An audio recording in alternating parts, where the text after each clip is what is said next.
তো প্রিয় বন্ধুরা, আজকে আমরা আপনাদেরকে দর্শন করাবো ওমকারেশ্বর জ্যোতির্লিঙ্গ, যেটি হচ্ছে দেবাদিদেব মহাদেবের 12টি জ্যোতির্লিঙ্গের মধ্যে অন্যতম একটি। আর আপনারা সাক্ষী থাকুন আমাদের কিছু বাস্তব অভিজ্ঞতা। ভিডিওটি স্কিপ না করে পুরোটা শেষ পর্যন্ত দেখতে থাকুন। তো সকাল সকাল আমরা মহাকালেশ্বর থেকে ওমকারেশ্বরের উদ্দেশ্যে রওনা দিয়ে দিয়েছি। এখন আমরা অটোতে যাচ্ছি, এরপর বাসে যাব। আর বাসে মহাকালেশ্বর থেকে ওমকারেশ্বরের ভাড়া হচ্ছে এসি বাসে 300 টাকা আর নর্মাল বাসে 200 টাকা, আর দূরত্ব হচ্ছে 140। বন্ধুরা, এটা হচ্ছে আমাদের বাস। এই বাসের করে আমরা যাচ্ছি ওমকারেশ্বর। আর জানলার ধারে বসে বাইরের দৃশ্য দেখার অনুভূতিটা একটা অন্যরকম আনন্দ। তো সেই জন্য আমি জানলার ধারের সিটটা কাউকে দিই না। জাস্ট দারুণ লাগলো এই জায়গাটা। তো এখানে লেখাই আছে শ্রী ওমকারেশ্বর তীর্থনগরী মে पैदारने के लिए ধন্যবাদ। তো ওমকারেশ্বর আমরা ইতিমধ্যে চলে এসেছি। এবার আমাদের হোটেলে আমরা প্রবেশ করে গেছি। দেখতে পাচ্ছেন, এই যে এটা হচ্ছে আমাদের হোটেল। ভালো হোটেলটা, খারাপ না। এই হোটেলটা নিয়েছে কত? 1500 টাকা। ঠিক আছে, one night, for one night 12 PM to 10 AM। তো হোটেলে চেক ইন করার পর আমরা কিছুটা বিশ্রাম নিয়েই স্নান করে বেরিয়ে পড়েছি মন্দিরে পুজো দেওয়ার উদ্দেশ্যে। তো আমরা ইতিমধ্যেই চলে এসেছি ওমকারেশ্বরের কাছে। আমরা ওমকারেশ্বর মন্দিরের দিকে রওনা হয়ে গেছি। আমরা এখন নর্মদা নদীর ওপর দিয়ে যাব, এরপর ওমকারেশ্বর মন্দিরে পুজো দেব। এই যে পুজোর জন্য আমরা প্রসাদ কিনে নিয়েছি। তো বন্ধুরা, ওমকারেশ্বরটি হচ্ছে একটি ওম আকৃতির দ্বীপ, আর সেই দ্বীপে যাওয়ার জন্য অনেকগুলো ফুট ব্রিজ আছে। সেই ফুট ব্রিজগুলোকে আমরা কাজে লাগিয়ে ওমকারেশ্বর মন্দিরের কাছে যাব। আর তার আগে আমরা নর্মদাজিকে একটা পুজো দিয়ে ওমকারেশ্বরের উদ্দেশ্যে রওনা দেবো। ওমকারেশ্বর মন্দিরের ভিতরে জুতো রাখার ব্যবস্থা আছে। 5 টাকা কি 10 টাকার বিনিময়ে আপনারা এখানে জুতো রেখে মন্দিরে প্রবেশ করতে পারবেন। বন্ধুরা, মধ্যপ্রদেশ হচ্ছে ভারতবর্ষের হৃদয়, হার্ট অফ ইন্ডিয়া। আর দেবাদিদেব মহাদেবের 2টি জ্যোতির্লিঙ্গ মহাকালেশ্বর এবং ওমকারেশ্বর এখানে অবস্থান করার জন্য এখানকার পরিবেশ আরো সুন্দর এবং মধ্যপ্রদেশ আরো প্রসিদ্ধ হয়েছে। 12টি জ্যোতির্লিঙ্গের মধ্যে এই ওমকারেশ্বর জ্যোতির্লিঙ্গটিকে চতুর্থ জ্যোতির্লিঙ্গ হিসেবে বিবেচনা করা। অনেক দর্শনার্থী মধ্যপ্রদেশ ভ্রমণ করতে এসে মহাকালেশ্বর মন্দির তো ভ্রমণ করেন, কিন্তু অনেকেই ওমকারেশ্বর মন্দিরে কিন্তু আসেন না। তো সবাইকে বলবো অবশ্যই কিন্তু আপনারা মহাকালেশ্বর মন্দির দর্শন করার পরে ওমকারেশ্বর অবশ্যই। প্রত্যেকটি জ্যোতির্লিঙ্গের কিন্তু আলাদা আলাদা মাহাত্ম্য আছে, তাই আপনি যদি সংকল্প নিয়েই থাকেন জ্যোতির্লিঙ্গের দর্শন করার, তাহলে অবশ্যই আসুন। আর আপনারা সোমনাথ মন্দির দিয়ে জ্যোতির্লিঙ্গ দর্শন শুরু করবেন, কারণ সোমনাথ মন্দিরকে প্রথম জ্যোতির্লিঙ্গ হিসেবে বিবেচনা করা হয়। কেউ কেউ আছেন যারা ভগবানের প্রতি আসক্ত হয়ে ভগবানের দর্শন করার উদ্দেশ্যে আসেন, আবার কেউ কেউ আছেন যারা এখানে এসে ভগবানের প্রতি আসক্ত হন। প্রিয় বন্ধুরা, আদি যুগ থেকে বর্তমান যুগ পর্যন্ত আমরা লক্ষ্য করলেই এটাই দেখতে পাবো যে শুভ শক্তির সঙ্গে অশুভ শক্তির যে একটা লড়াই, সেটা কিন্তু হয়ে চলেছে। আর প্রত্যেকটা পদতে পদতে এই শুভ শক্তির প্রয়োজন রয়েছে। বন্ধুরা, আপনারা উপলব্ধি করতে পারবেন এসব ধর্মীয় স্থানে এসে সেই শুভ শক্তির। আপনাদের গায়ে কাটা দিয়ে দেবে। আপনারা প্রত্যেকটা পদতে পদতে উপলব্ধি করবেন যে হ্যাঁ, সত্যিই ভগবান আছে এবং ভগবান আপনার আশেপাশে আছে। তো দীর্ঘ লাইন উপেক্ষা করে এবার আমরা ভিতরে পৌঁছে গেছি। আপনারাও দর্শন করতে পারবেন আমাদের ভিডিওর মাধ্যমে দেবাদিদেব মহাদেবের ওমকারেশ্বর জ্যোতির্লিঙ্গের। তো আপনারা দর্শন করুন এবং কিছুক্ষণ পরে আমরা আবার সাইট সিনগুলো দেখার উদ্দেশ্যে রওনা দেবো।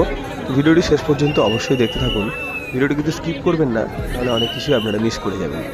আর আপনাদের কাছে রিকোয়েস্ট, আপনারা যদি আমার চ্যানেলে নতুন হয়ে থাকেন তাহলে অবশ্যই চ্যানেলটিকে সাবস্ক্রাইব করে পাশে থাকবেন এবং পাশে থাকা বেল আইকনটিকে ক্লিক করে দেবেন, যাতে নেক্সট ভিডিও মিস না যায়। তো মধ্যপ্রদেশের আরও কিছু ভিডিও আসছে আমার চ্যানেলে, অবশ্যই সেই ভিডিওগুলো দেখার জন্য চ্যানেলের সঙ্গে জুড়ে থাকুন।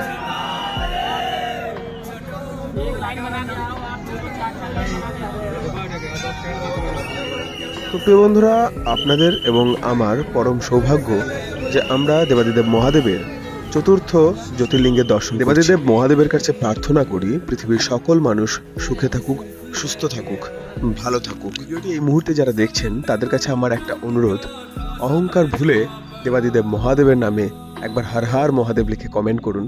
আশা করছি ভগবান আপনাকে নিরাশ করবেন না। তো বন্ধুরা, আমরা ওমকারেশ্বর জ্যোতির্লিঙ্গের পুজো দিয়ে এই মুহূর্তে চলে এসেছি হোটেলে কিছু খাওয়ার জন্য। আমরা হোটেল মালিককে রুটির পরিবর্তে একটু বেশি করে ভাত দেওয়ার অনুরোধ করেছিলাম, তাই আমাদেরকে বেশি করে ভাত দিয়েছে। কথায় আছে না, পেটে খেতে মুখে লজ্জা নেই। তাই আমাদের রুটি খেতে খুব প্রবলেম হচ্ছিল, তাই আমরা হোটেল মালিককে বলে কিন্তু বেশি করে ভাত নিয়েছিলাম। আপনারাও চাইলে বলতেই পারেন নির্দ্বিধায়। আমরা যাব মমলেশ্বর মন্দির, যেটি দর্শন না করলে ওমকারেশ্বর মন্দিরের দর্শন সম্পূর্ণ হয় না। তো এই মমলেশ্বর মন্দির এবং ওমকারেশ্বর মন্দির দুটোর গুরুত্ব কিন্তু সমান। এবং দুটোই সমসাময়িক মন্দির। তো মমলেশ্বর মন্দিরটিও আপনারা যখন আসবেন অবশ্যই দর্শন করবেন। এটিও খুব সুন্দর এবং সুপ্রাচীন মন্দির, যেটার গুরুত্ব কিন্তু অপরিসীম। মমলেশ্বর টেম্পল, এটা আমরা ঘুরলাম। এবার আমরা যাব বোট সাওয়ারি করতে।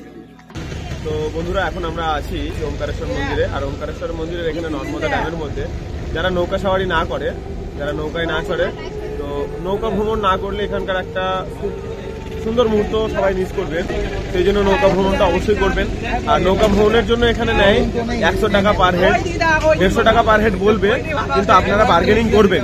এখানে কিন্তু প্রত্যেকটা জায়গায় আপনারা বার্গেনিং করার চেষ্টা করবেন, কারণ প্রত্যেকটা জায়গায় 50 টাকা 100 টাকা করে বেশি বলে। তো এখানে 150 টাকা করে বলবে, বাট আপনারা কিন্তু 100 টাকা করে বলবেন, এবং 100 টাকা করে বললে তারা রাজি হয়ে যাবে। তো এখানে বোটে চড়ার সময় লাইফ জ্যাকেট পরাটা জরুরি আছে, কারণ সবাই তো সাঁতার জানে না, তাই অবশ্যই লাইফ জ্যাকেট পরে নেবেন।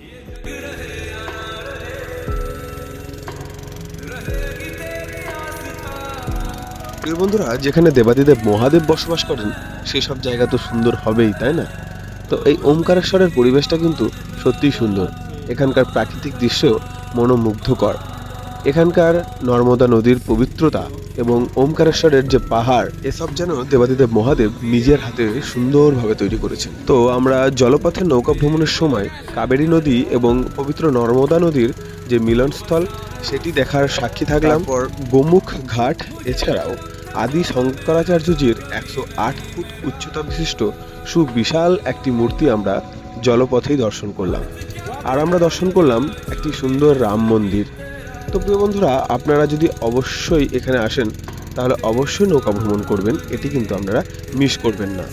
পাহাড় হচ্ছে আমার সবথেকে প্রিয় একটা ডেস্টিনেশন, তাই নৌকা ভ্রমণ শেষ করে এবার আমরা পাহাড়ের উপরে উঠব।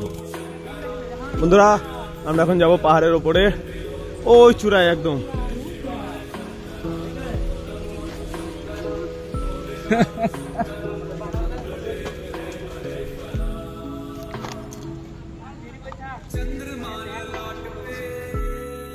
বন্ধুরা, এখন আমরা চলবো পাহাড়ের একদম উপরে।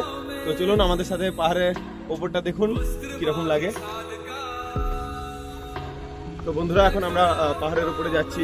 তো দেখুন আপনারা পাহাড়ের চারিদিকটা। তো অলরেডি আমরা অনেকটাই উপরে এসেছি, আর এটা হচ্ছে নিচে। তো আমরা যাব একদম উপরে আদি শঙ্করাচার্যের মূর্তির কাছে। তো আপনাদেরকে নিয়ে যাব অতটাই দূরে, দেখতে থাকুন পুরো ভিডিওটি।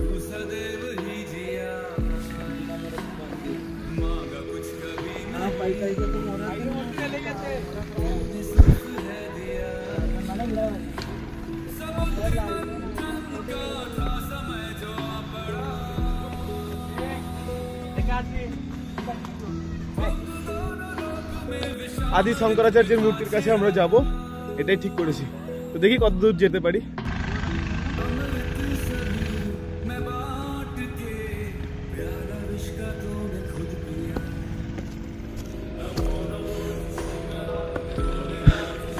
সত্যি বন্ধুরা, আমরা ভাবি পাহাড়ে ওটা কত না সহজ,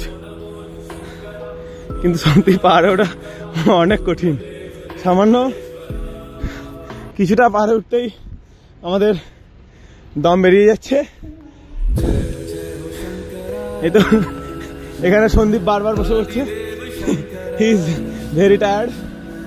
পাহাড়ে ওঠার মজাটা আলাদা। কিরকম জানেন তো বন্ধুরা, হাফ এসে মনে হয় নিচে পালিয়ে যায়, কিন্তু মনে হয় হাফ যখন এসছি তখন আরো উঁচুটাতে উঠবই। এই যে মনোবল, এই মনোবল নিয়েই পাহাড়ে ওঠা হয়। আর আমরাও আমাদের জীবনের পাহাড়ে এভাবেই উঠি, বুঝলেন তো? ভয় পেলে চলবে না, পাথরের পাহাড়েতে উঠবেন, সহজ ব্যাপার। কিন্তু জীবনের পাহাড়ে অবশ্যই চ্যালেঞ্জ নিয়ে আপনাকে উঠতে হবে। জীবনের পাহাড়ও এরকম কঠিন, এর থেকে আরো কঠিন।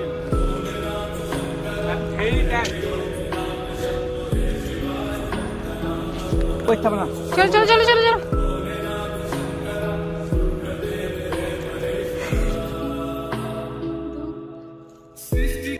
উপরে ওঠা যাক পাহাড়ের রাস্তা দিয়ে।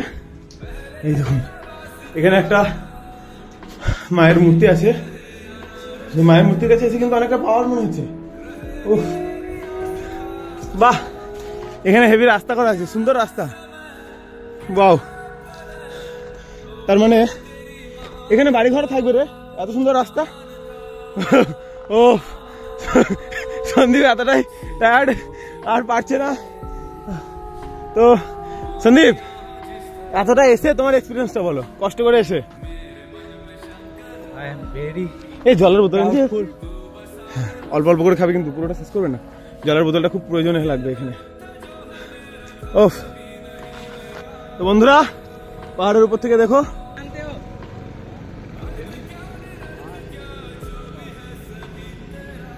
ওফ সুন্দর জায়গা পাহাড়ের উপরে। তো আদি শঙ্করাচার্যের মূর্তির আমরা খুব কাছেই চলে এসেছি, একদম কাছে চলে এসেছি। তো সামান্য এটুকু পাহাড়ে উঠতে আমাদের অনেকটাই কষ্ট হয়েছে।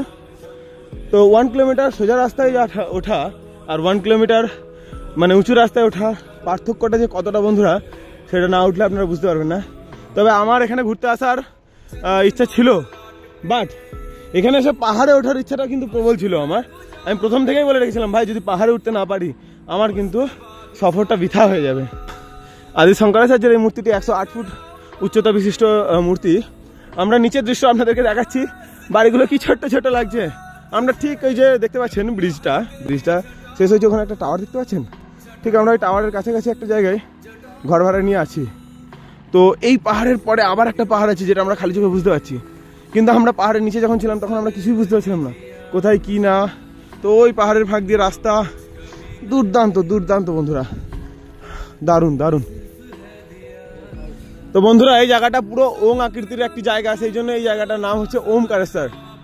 তো যে দেখতে পাচ্ছেন আমাদের হিন্দু ধর্মের প্রবর্তক, আমাদের হিন্দু ধর্মগুরু শ্রী শ্রী শঙ্করাচার্যজির 108 ফুট উচ্চতা বিশিষ্ট একটি সুন্দর সুন্দর সুন্দর মূর্তি। দারুণ লাগছে, জাস্ট সত্যিই খুব ভালো লাগছে, এখানে এসে আরো ভালো লাগছে। পাহাড়ের গায়ে সূর্যটা দেখো কত সুন্দর লাগছে, দেখো ওই দিকে তাকাও, লাল হয়ে আছে সূর্যটা।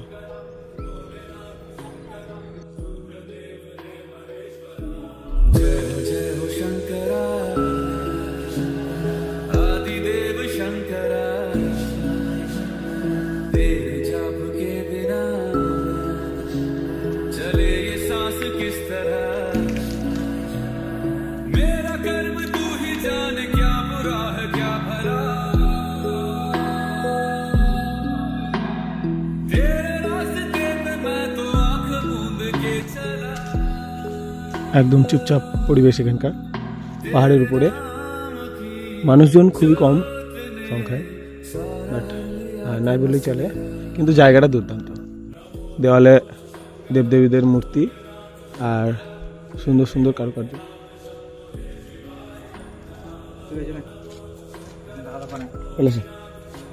তো এখানে আর থাকবো না আমরা বেশিক্ষণ, নির্জন জায়গা তো, অচেনা জায়গা, আর আমরা এসছি অনেক দূর থেকে, এখানকার মানুষের ভাষাও আমাদের বুঝতে অসুবিধা, তাই এখানে আমরা বেশিক্ষণ থাকবো না, এবার আমরা নিচের দিকে রওনা দেবো। তো ওমকারেশ্বরে এসে পাহাড়ের উপরের এই মন্দিরগুলোও অনেকেই দর্শন করেন না।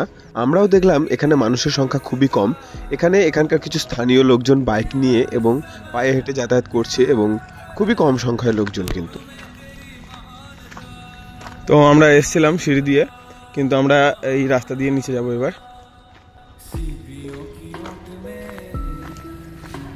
নিচেটা একবার দেখুন, এখান থেকে কত সুন্দর লাগছে।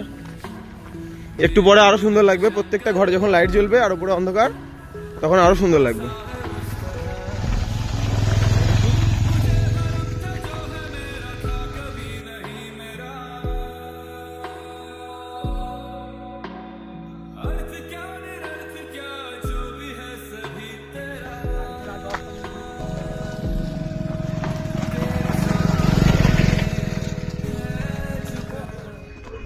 আমরা নামছি এখন পাহাড়ের নিচে দিয়ে,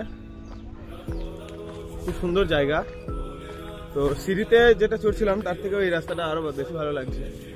এই যে দেখুন, সুন্দর সুন্দর পাথরের এলাকা একদম, এগুলো বেশিরভাগই আই থিঙ্ক ব্যাসল্ট। তো পাহাড়ের এই পাথরগুলোর মধ্যে অনেক ব্যাসল্ট দেখলাম, যেগুলো দিয়ে মনে হয় রাস্তা তৈরি হচ্ছে, আর স্যান্ডস্টোন দিয়ে তৈরি পাহাড়গুলো। তো কি বলা যাবে, এখানে অটো টোটো সবই উঠে যাচ্ছে এই পাহাড়ের রাস্তায়, কারণ এদের এক্সপিরিয়েন্স আছে এখানে। পাহাড়ের কিনারায় ঘর বাড়ি।